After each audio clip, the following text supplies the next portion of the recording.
Hello friends, ఎలా ఉన్నారు? నేనైతే సూపర్గా ఉన్నాను.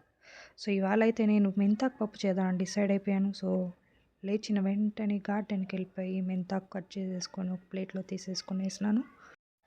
ఇంకైతే నేను కిచెన్కి వచ్చేసి స్టవ్ ఆన్ చేసేసి ఆయిల్ వేసేసి కావాల్సిన పదార్థాలన్నీ రెడీ చేసేసి ముందైతే కడిగిన పప్పు వేసేసి కొన్ని తెల్లగడ్డలు వేసేసి అలాగే జీలకర్ర వేసేసి బాగా మిక్స్ చేసి ఆ వెంటనే కొంచెం పచ్చిమిరపకాయలు, ఎండుమిరపకాయలు, ఆనియన్ వేసేసి ఇంకొంచెంసేపు కలిపేసి అది కొంచెంసేపు వేగిన తర్వాత నేనైతే టొమాటో వేసేసాను.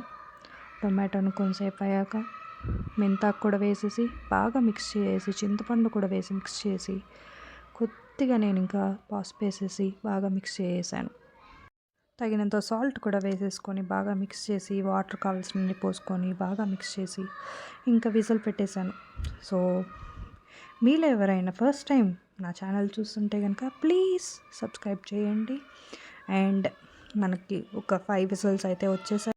పప్పునైతే నేను బాగా మిక్స్ చేసేసుకున్నాను ఫ్రెండ్స్. ఇప్పుడు ఇంకా నేను చేసుకోవాల్సిందల్లా పోపు పెట్టుకోవడమే. సో నేను దానికోసం కడాయి పెట్టేశాను, ఆయిల్ వేసేసాను, కావాల్సిన దినుసులు వేసేసాను, ఆవాలు వేసాను, ఉద్దిపప్పు వేసాను, ఆనియన్ వేసేసాను, అలాగే కరివేపాకు కూడా వేసి బాగా మిక్స్ చేసాను.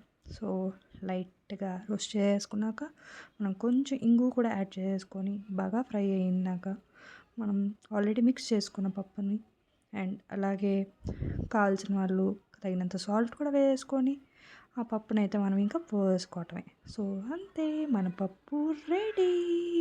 సో మీరు కూడా ఇంట్లో ట్రై చేసి ఎలా వచ్చిందో నాకు మాత్రం పిక్ షేర్ చేసేసి కామెంట్ బాక్స్లో మాత్రం కామెంట్ చేయడం మర్చిపోకండి. Bye bye.